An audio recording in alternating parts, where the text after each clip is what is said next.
Hello all. Now we will discuss important concept called as a application of stack, that is recursion. So in previous sessions we have discussed different applications of the stack, that is conversion of infix to prefix, okay, infix to postfix, then evaluation of prefix, evaluation of postfix. So all these things we have already discussed. Now we will discuss the next application of stack, that is recursion, right? So there is a live example of recursion that is called as a Tower of Hanoi. So before going towards the Tower of Hanoi concept, we will first discuss what is recursion.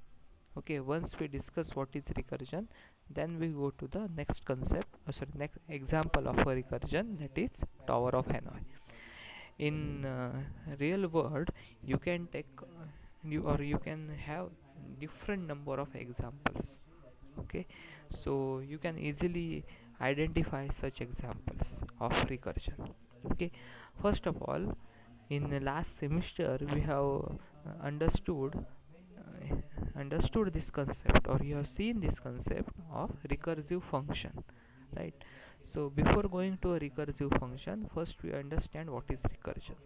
Recursion means doing or performing particular thing again and again, right? Okay, we are performing some task again and again in order to get the success, right?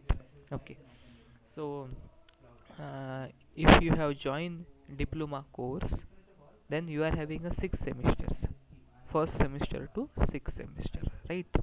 So once every semester gets completed, or curriculum part gets completed, you are having an examination. So you are attempting that examination in order to get good grades. Okay, you are doing this particular task after semester 1, you are doing the same task after semester 2, and so on up to last semester, that is the 6th semester. So this is a kind of doing or performing same task again and again. You are having a different subjects, or you are having a different course in every semester, but the ideology is similar. You have to study the subjects, you have to study the course, you have to perform some practicals given under that course, and at the end of the course you have to give theory or practical examination. Okay, after giving such type of examination or attempting such type of examination, you are getting some grades. So grade might be different, it depends upon your performance, okay, in that particular examination, but the task is identical. Okay, once your semester curriculum part gets over, you have to go for examination. Okay, it can be theory or it can be a practical examination, and you have to get good grades, or you are attempting to get good grades.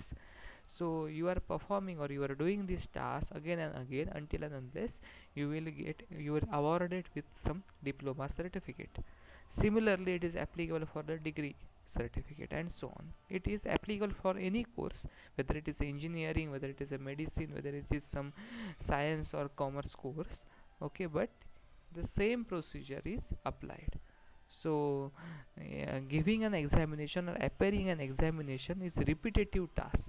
Okay, such type of repetitive tasks, okay, are performed, then it is called as a recursion. Okay, in any programming platform, if you are performing some recursion, then you have to perform that recursion by various methods.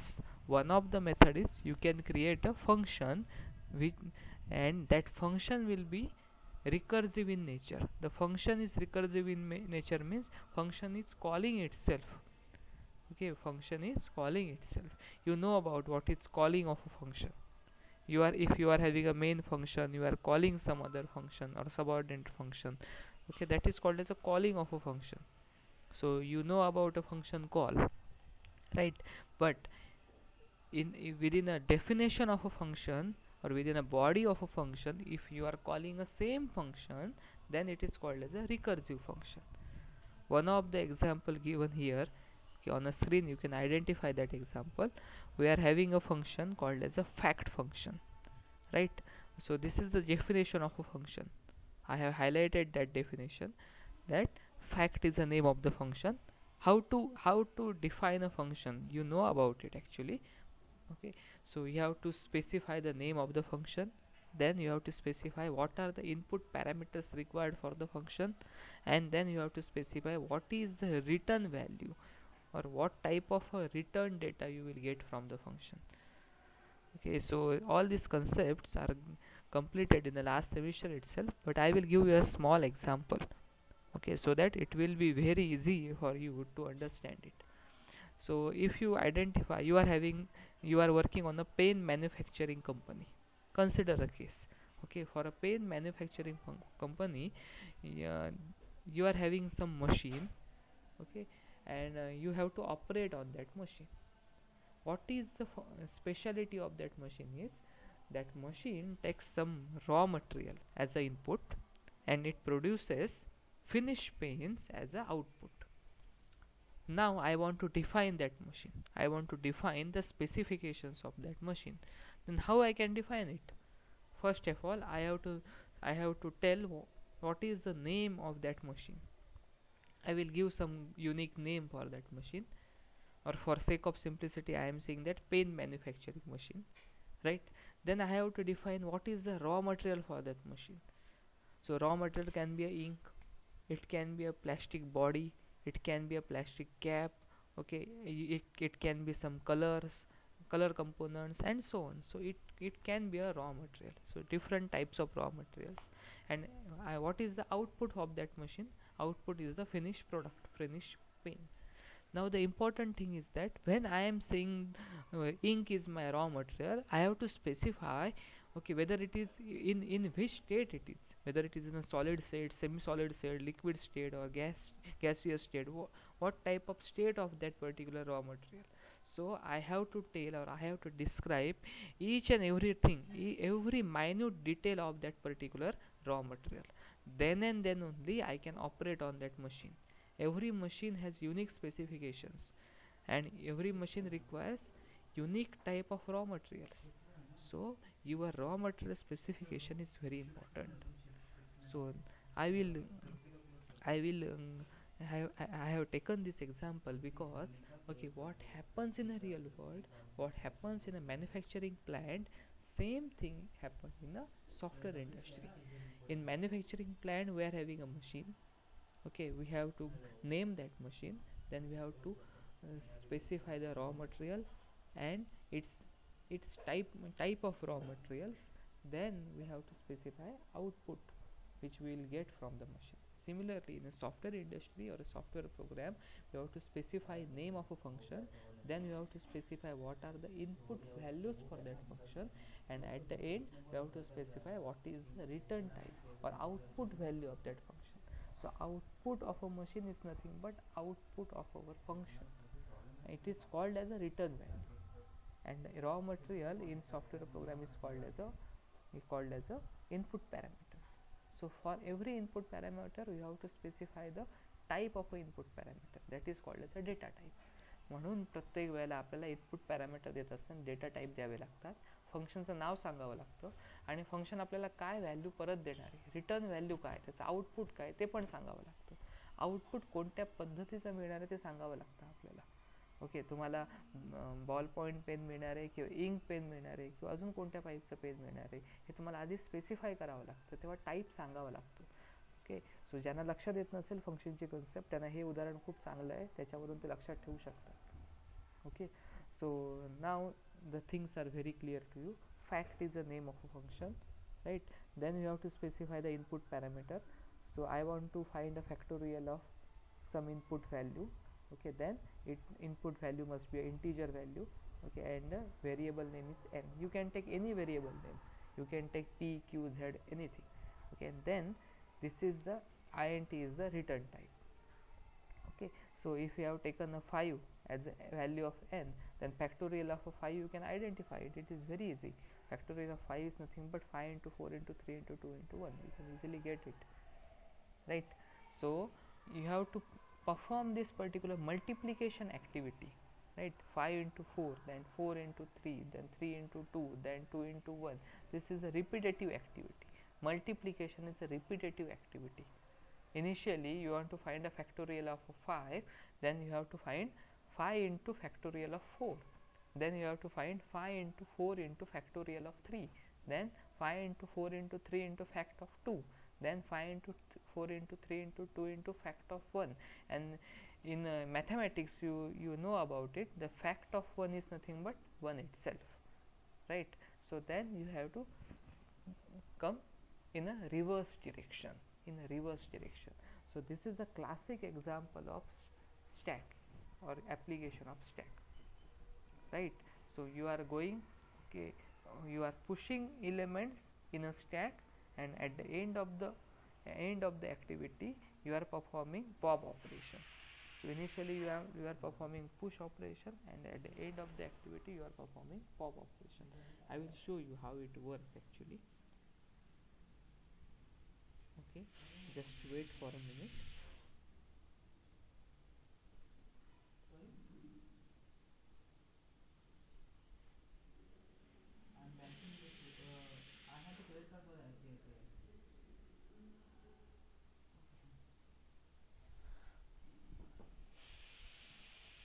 Okay, here we go on a Microsoft whiteboard. I will show you how it works.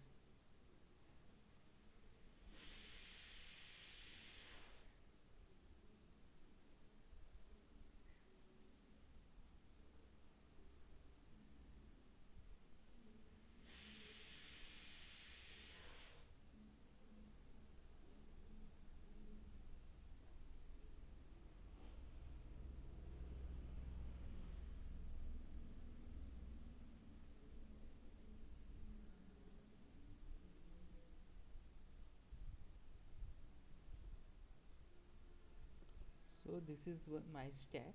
Initially the stack is empty, and I want to find the factorial of 5, right? I want to find factorial of 5. In this way it is represented in mathematics. So fact of 5 is nothing but, okay, 5 into 4 factorial. So I have to push this particular thing on my stack. So initially 5, then I am having 4 factorial on top, right? Okay, this is the step 1 of my stack.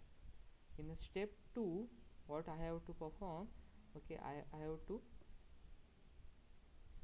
go for 4 factorial. So it is nothing but 5, keep 5 as it is, okay. On top of that you have to identify 4 factorial is nothing but 4 into 3 factorial.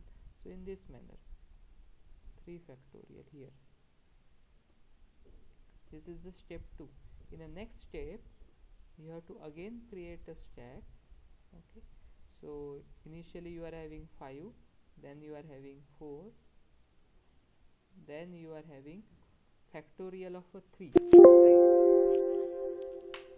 You are having factorial of 3. So factorial of 3 is nothing but 3 into 2 factorial. So in 3, on top of that you are having a 2 factorial, in this way, okay. In next state, on the next state you are having a stack, okay, and initially you are having 5, then you are having 4, then you are having 3, then you are having 2 into 1 factorial, right? 2 into 1 factorial, 1 factorial. So in this way you will push elements in a stack. You are pushing the elements, okay, until and unless you will get the 1 factorial. Once you get 1 factorial, from a mathematics you know about it. 1 factorial is nothing but 1 itself. So now you will replace actual values. Instead of factorial notation, you will replace the actual values and you will go downwards. So this is 1. So 2 into 1 is evaluation of 2 factorial. 2 factorial means 2 into 1. So value is 2. 3 into 2, okay, it is the evaluation of 3 factorial. So here value is 6. Instead of 3 factorial, value comes to 6. Okay, then 6 into 4 is the evaluation of 4 factorial. Okay, so that is 24. Okay, and at the end you are having only two values which are remaining, because their operation is multiplication. So 5 into 4, answer is 120. So 120 is the factorial of a 5. So we are using a stack here. We are going towards the end value, that is 1 factorial. Okay, and then we are again come back, okay, to the original value. So this is there are push operations, and once you will get you will get 1 factorial, you are performing the pop operations, so that you will get a final value. Now the important part in a recursion is a base case. Okay, what is base case? Base case is very one. Okay, it is not a best case, it is a base case. Okay, we have seen a best case in time complexity. So there is a no relationship between best case and base case, remember it. Okay, because in Viva when we ask what is a base case, they are giving a answer of a best case of an algorithm. So there is a no relationship between a base case and best case. Best case comes for a algorithm complexity, whereas a base case comes for a recursion. Okay, so there are two different concepts, don't intermix it, not required at all. So base key is nothing but the point up to which you have to go downwards. In a recursion, you have to go downwards. Initially you have to find a factorial of 5, then you are going downwards, you are finding the factorial of 4, then factorial of 3, then factorial of 2, and then factorial of 1. In the mathematics, okay, you know about it, that factorial of 1 is nothing but 1 itself. एकचं factorial काय आहे, एकच आहे. हे तुम्हाला माहीत आहे, मॅथमॅटिक्समध्ये काही तुमच्याकडे तयार कन्सेप्ट्स आहेत, त्याचा वापर करून तुम्ही करताय. गृहीतकं म्हणतात त्याला. ओके, तयार गृहीतकं आहेत, त्याचा वापर तुम्ही करताय आणि तुम्ही रिझॉल्युशन करताय या गोष्टीचं. तेव्हा तुम्हाला 1 फॅक्टोरियलपर्यंत पोचावं लागतं. 1 फॅक्टोरियलपर्यंत पोचावं लागतं. त्या पॉईंटला बेस केस असं म्हणतात. Okay, so for any recursion algorithm, it can be a factorial of finding a factorial of a number, it can be a generation of Fibonacci series, it can be a tower of Hanoi problem. So any type of a recursion application, there should exist a base case. This is very important rule of recursion. There must exist a base case. Okay, where it exists it doesn't matter, but it must exist a base case. If you don't have a base case, then your recursion goes into infinite loop. Okay, तुमच्याकडे जर 1 फॅक्टोरियलचा answer नसेल तर तुम्ही किती खाली गेलात, 0 factorial केलात, -1 factorial केलात, -2 फॅक्टोरियल केलात, तुम्ही -इन्फिनिटी पर्यंत जा, म्हणजे इन्फायनाइट लूप मध्ये जा. तर तुमच्याकडे कोणती ना कोणती बेस केस असली पाहिजे. Okay, and the second part, so for any recursion algorithm you must have a base case. Okay, and the second point is that, okay, your recursion logic, or you have to design such a recursive logic, okay, in a way that it must in every step it must reach to a base case. तुम्ही असा recursion algorithm बनवण्याचा प्रयत्न केला पाहिजे, किंवा तुम्ही असं recursive logic तयार करण्याचा प्रयत्न केला पाहिजे ज्याचा वापर करून तुम्ही प्रत्येक स्टेपला रिकर्जनच्या जवळ जाऊ शकाल. रिकर्जनच्या पासून लांब जायचं नाही आपल्याला, रिकर्जनच्या जवळ जाऊ शकाल. ओके, बेस्ट केस आहे, मी सुरुवातीला सांगितलं होतं ते. प्रत्येक सेमिस्टरला तुम्ही एक्झाम देता, त्याच्यामध्ये पास होता, त्यावेळेला तुम्ही काय करता, तुम्ही तुमची डिप्लोमा डिग्री मिळवण्याच्या जवळ जाण्याचा प्रयत्न करताय. सेमिस्टर 1 क्लिअर झालं, ओके, एक स्टेप कंप्लीट केली, सेमिस्टर 2 क्लिअर झालं, अजून एक स्टेप कंप्लीट केली. ही ॲक्टिव्हिटी तुम्ही रिपीट करता, कंटिन्यू करता. कधीपर्यंत? जोपर्यंत सेमिस्टर 6चा रिझल्ट तुमचा पासला होत नाही तोपर्यंत तुम्ही ही ॲक्टिव्हिटी कंटिन्यू करता. आणि सेमिस्टर 6 संपल्यानंतर तुम्ही सांगू शकता, I am a diploma holder, right? So you are targeting to your base case. In this case, what is your base case? Base case is achieving a diploma degree. This is your base case, and in every step, in every semester, you try to reach towards a base case. तुम्ही base case कडे जाण्याचा प्रयत्न करत असता. तसंच recursion मध्ये असतं, exactly real world मध्ये चालतं, तेच रिकर्जन मध्ये चालतं. की पहिली गोष्ट अशी आहे की रिकर्जनला बेस केस असलीच पाहिजे. आणि दुसरा नियम असा आहे की प्रत्येक रिकर्जनचं लॉजिक ज्यावेळेला आपण बनवतो त्यावेळेला ते रिकर्जनचं लॉजिक बेस केस कडे गेलं पाहिजे. त्या बेस केसकडे किती स्पीडने जातं हे तितकंसं महत्त्वाचं नाही, पण ते बेस केस जवळ गेलं पाहिजे. जर त्या रिकर्जन लॉजिकला बेस केस मिळवता येत नसेल तर ते रिकर्जन लॉजिक काय होतं, फेल ठरतं आणि इन्फायनाईट लूपमध्ये जातं. आपला प्रोग्राम काहीच काम करू शकत नाही, इन्फायनाईट लूपमध्ये जातो. Okay, so these two rules are very important. आणि ज्यावेळेला रिकर्जनवर क्वेश्चन येतो त्यावेळेला ह्या दोन गोष्टी तुमच्या आन्सरमध्ये आल्याच पाहिजेत. ओके, एक्झामिनर किंवा पेपर चेकर जो असतो ते ह्या दोन गोष्टी शोधतो. Okay, student knows about a base case or not, and this is the first point. And the second point is okay how in which way that particular student is designing a recursive logic, whether the base case is reached or not. Okay, so these two things are very important, and in your answer also, in answer book also, you have to mention that two things. Okay, now the idea is very clear. In a fact, okay, inside a fact function, we are checking whether n is equal to 1. If n is equal to 1, then we have to return value 1. Okay, otherwise else part we have to return n into factorial of n, fact of n minus 1. So if fact of 5 is there, then 5 into fact of 4. Okay, in the next step it is 4 into fact of 3 and so on. So recursively it happens. Okay, same part is mentioned here. Okay, so here in same thing here mentioned in a stack. Either you can use this particular part in this way, or you can use the way in which it is represented in a paper solution. तुम्ही ह्यापैकी कोणतीही गोष्ट represent करू शकता. तुम्हाला सोपं वाटत असेल तर ह्याचा वापर करू शकता. तेव्हा तुम्ही जेव्हा व्हिडिओ बघायला बसाल त्यावेळेला तुमच्याकडे पेन अँड पेपर असला पाहिजे, ज्याच्यात तुम्ही ते नोट डाऊन केलं पाहिजे. याआधी पण रिपीट केलं आहे, ज्यावेळेला तुम्हाला लाईव्ह सेशन ज्यावेळेला होत असतं त्यावेळेस सुद्धा तुम्ही पेन अँड पेपर घेऊन बसलं पाहिजे आणि ह्या गोष्टी नोट डाऊन केल्या पाहिजेत. आता मी एकाच वेळेला केलं आहे, पण तुम्ही पुश ऑपरेशन सेपरेटली दाखवणार आहात, नंतर पॉप ऑपरेशन सेपरेटली दाखवणार आहात आणि ही ॲडिट गोष्ट करणार आहात.